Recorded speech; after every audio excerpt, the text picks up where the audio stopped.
Assalamualaikum warahmatullahi wabarakatuh. Selamat pagi semuanya. Alhamdulillah, pada pagi ini kita dapat bersua kembali. Anak-anakku, sebelum kita mulai pembelajaran pada hari ini, marilah kita bersama-sama berdoa. Berdoa mulai. Bismillahirrahmanirrahim. Berdoa selesai. Anak-anak, materi kita pada hari ini adalah tematik, tema 1, subtema 2, pembelajaran 3, muatan IPS dan PPKN. Anak-anak, kalian perhatikan peta berikut. Ini merupakan peta Indonesia, peta umum negara Indonesia. Di sana menjelaskan tentang peta umum biasanya menjelaskan atau menggambarkan tentang suatu daerah secara umum. Contohnya seperti ibu kota, kenampakan alam, atau kenampakan buatan daerah tersebut. Seperti di Pulau Jawa ada gunung apa saja, di Pulau Jawa ada sungai apa saja, dan lain sebagainya. Kemudian perhatikan peta yang berikutnya. Peta yang berikutnya itu merupakan peta khusus atau peta persebaran kepadatan penduduk di Indonesia pada tahun 2018. Di sana menjelaskan tentang persebaran penduduk di Indonesia. Nah, sekarang apa pengertian peta umum? Peta umum adalah peta yang menggambarkan suatu daerah secara umum. Kemudian, peta khusus adalah peta yang menggambarkan hal-hal khusus dari suatu daerah. Misalnya peta persebaran penduduk, peta persebaran suku, dan lain sebagainya. Perhatikan peta suku bangsa berikut ini. Nah, di sini menjelaskan tentang persebaran suku yang ada di Indonesia. Contohnya di Jawa ada suku Betawi, Sunda, Jawa, Madura, dan kemudian kalau di Sulawesi ada suku Nias, suku Batak, suku Minangkabau, dan lain sebagainya. Bisa kalian baca dan perhatikan dalam peta ini. Anak-anak, keragaman suku di Indonesia tidak membuat bangsa Indonesia menjadi terpecah belah, tetapi tetap bersatu dengan berdasarkan nilai-nilai luhur Pancasila.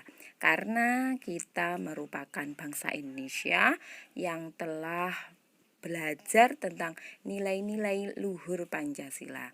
Anak-anak, kemarin kalian sudah belajar tentang nilai-nilai luhur Pancasila yang ada di rumah. Kalian bisa membantu orang tua, menghargai pendapat anggota keluarga, saling membantu, saling menolong. Ketika di sekolah kalian tidak membeda-bedakan, tidak memilih-milih teman. Itu contoh sedikit tentang nilai-nilai luhur Pancasila.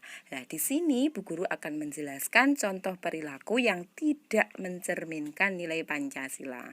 Berarti nilai perilaku yang tidak harus kalian miliki. Kalian harus tahu bahwa perilaku ini tidak baik untuk kalian lakukan. Nah, contohnya perilaku di sekolah. Kalian pastinya anak-anak rindu bermain dan belajar bersama di sekolah bersama teman-teman, bukan? Contoh perilaku yang tidak mencerminkan nilai Pancasila diantaranya memilih-milih teman, tidak mau meminjamkan peralatan sekolah, suka mencontek, suka membolos, berkelahi, dan lain sebagainya. Jika di rumah, contoh yang tidak sesuai dengan nilai Pancasila adalah tidak mau berbagi makanan dengan anggota keluarga, bermalas-malasan, membantah orang tua, nggih. Kalau sekarang itu yang paling banyak adalah kata-kata mager itu ya. Anak-anak malas gerak, ndak mau apa-apa, maunya cuma bermalas-malasan, nggih. generasi rebahan katanya seperti itu. Kemudian kalau nilai yang tidak mencerminkan nilai Pancasila di masyarakat, contohnya menganiaya teman, mencuri, suka pamer kekayaan, membeda-bedakan, melarang orang lain melakukan peribadatan.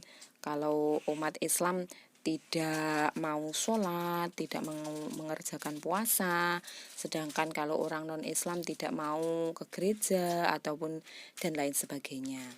Anak-anakku semuanya, bahwasannya keberagaman yang kita miliki itu tidak menjadikan kita untuk berpecah belah, tapi kita jadikan sebagai anugerah yang harus kita syukuri, yang seharusnya bisa mempererat tali kesatuan dan persatuan kita sebagai bangsa Indonesia. Faktor yang membuat bangsa Indonesia menjadi sebuah bangsa yang besar, bangsa Indonesia itu merupakan bangsa yang besar karena di Indonesia terdapat berbagai macam suku, bangsa, bahasa, berbagai macam agama. Nah, faktor yang membuat bangsa Indonesia menjadi sebuah bangsa yang besar diantaranya nilai-nilai luhur yang hidup di tengah-tengah masyarakat. Contohnya sopan santun, saling menghargai niku. Kemudian wilayah yang luas dan berupa kepulauan. Kita dianugerahi wilayah yang luas, yang kemudian letak geografis dan strategisnya, besarnya jumlah penduduk, serta keberagaman suku, agama, ras, dan golongan. Sekian anak-anak penjelasan dari Bu Guru. Semoga bermanfaat. Terima kasih. Wassalamualaikum warahmatullahi wabarakatuh.